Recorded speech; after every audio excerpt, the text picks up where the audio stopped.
श्री चंद्रशेखर जी, माननीय चंद्रशेखर जी। धन्यवाद अध्यक्ष जी। अध्यक्ष जी, मैं आजाद समाज पार्टी काशीराम की ओर से स्वास्थ्य सुरक्षा से राष्ट्रीय सुरक्षा उपकर विधेयक 2025 पे अपनी बात रख रहा हूं। यह विधेयक जितना बड़ा नाम लेकर आया है उतने ही बड़े सवाल साथ लाया है। इस बिल का उद्देश्य राष्ट्रीय सुरक्षा और लोक स्वास्थ्य को सुदृढ़ करना बताया गया है, लेकिन इसकी संरचना, प्रावधान और भाषा में भारी अस्पष्टता है। अतिशक्तियां और राजस्व वसूली की प्रवृत्ति स्पष्ट रूप से दिखाई देती है। विधेयक का उद्देश्य स्पष्ट नहीं है, नाम बड़ा और दिशा धुंधली। सरकार कहती है कि उपकर राष्ट्रीय सुरक्षा और लोक स्वास्थ्य पर व्यय को पूरा करेगा, लेकिन कौन सी राष्ट्रीय सुरक्षा परियोजना, कौन सा स्वास्थ्य कार्यक्रम, कितना फंड किस योजना को मिलेगा, किस मंत्रालय को कितना आवंटन होगा, विधेयक में एक भी ठोस उल्लेख नहीं। इससे यह उपकर विषय वस्तु के बिना नाम मात्र का कर बनकर रह जाता है। अध्यक्ष जी, विधेयक स्पष्ट कहता है कि उपकर का पैसा कंसोलिडेटेड फंड और ऑफ इंडिया में जमा होगा। इसका अर्थ है पैसा किसी भी सामान्य सरकारी खर्च में मोड़ा जा सकता है।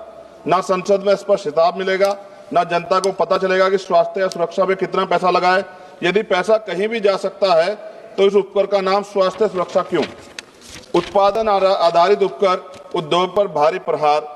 इस बिल में मशीनों की क्षमता और उत्पादन पर उपकर लगाया जाएगा। इतना भारी उपकर छोटे उद्योग को समाप्त करेगा, मध्यम उद्योग को अस्थिर करेगा, लाखों परिवारों की आजीविका खतरे में पड़ेगी, उत्पादकों पर अनुचित आर्थिक दबाव पड़ेगा। क्या सरकार उत्पादन और उद्यमियों को दंडित करना चाहती है बिल लाकर? क्या अधिकारियों को अत्यधिक सख्त या भ्रष्टाचार का खतरा दोगुना? विधेयक में तलाशी, जब्ती, छापे, निरीक्षण, गिरफ्तारी और सख्त ऑडिट के विशाल अधिकार संयुक्त आयुक्त स्तर के अधिकारियों को दिए गए हैं। इससे अधिक शक्तियों से दमनकारी कर वसूली बढ़ेगी, व्यवसायी भय में काम करेंगे, भ्रष्टाचार और रेंट स्कीम को बढ़ावा मिलेगा।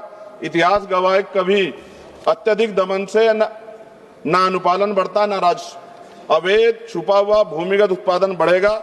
जब मशीन की क्षमता पर भारी उपकर लगाया जाएगा तो उद्योग उत्पादन छुपाएंगे, अवैध यूनिटें चलाएंगे, अंडरग्राउंड फैक्ट्रियां बढ़ेंगी, काला बाजार मजबूत होगा और WHO के अनुसार GST सेस बढ़ने के बाद अवैध बाजार में 13,000 करोड़ तक दुगना हुआ है। क्या सरकार वही गलती दोहराना चाहती है? नशीले उत्पादों की मांग कीमत बढ़ने पर भी नहीं घटती। अध्यक्ष जी, पान मसाला जैसे उत्पाद एडिक्टिव है। कीमत बढ़ने से इनके उपभोक्ता कम नहीं होते, बल्कि गरीब लोग सस्ते, मिलावटी, जहरीले, काला बाजार उत्पाद खरीदते हैं। स्वास्थ्य जोखिम में बढ़ता है, सरकारी अस्पतालों पर बोझ बढ़ता है, समाज में दीर्घकालिक नुकसान होता है। क्या यह स्वास्थ्य सुरक्षा या स्वास्थ्य संकट है?